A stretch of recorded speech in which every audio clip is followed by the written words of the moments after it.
So I'm guessing that you already have a sense that saving money is a good idea. It's good for a rainy day. That's why we have an emergency fund. There might be unexpected interruption to your income or unexpected costs that happen from your car breaking down or maybe medical expenses. Or you might want to save for something like retirement or a down payment on a house. But the next question is, how do you actually go about saving the money? We all know it's sometimes a little bit more fun to spend money than to save money. And what I do personally, I do a few things. First of all, try to set a budget. And we talk about that in depth in other videos. Think about what your after-tax income is every month, and then think about your needs, your wants, and then how much you save. We've talked about the 50-30-20 rule, which is just a rule of thumb. Try to at least save 20% of your money. And the way that you save 20% is spend no more than 50% on needs, no more than 30% on wants. Now, obviously, if you can save more than 20% of your money, even better. But then how do you do that?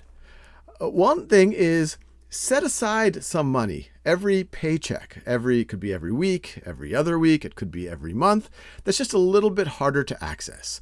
Maybe your money from your pay gets deposited into your checking account, either automatically or you deposit a check.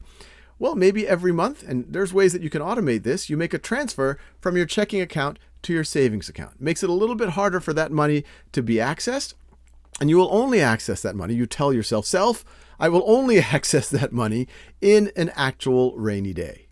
The other thing to remind yourself is a little bit every day or every week or every month can add up to a lot.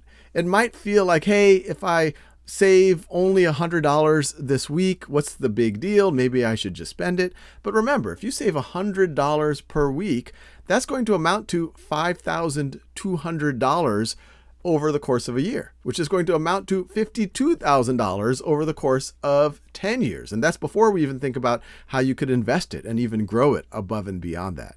So even that $100 a week goes a long, long, long way to building your wealth and obviously protecting you and your family from those rainy days, from those emergencies.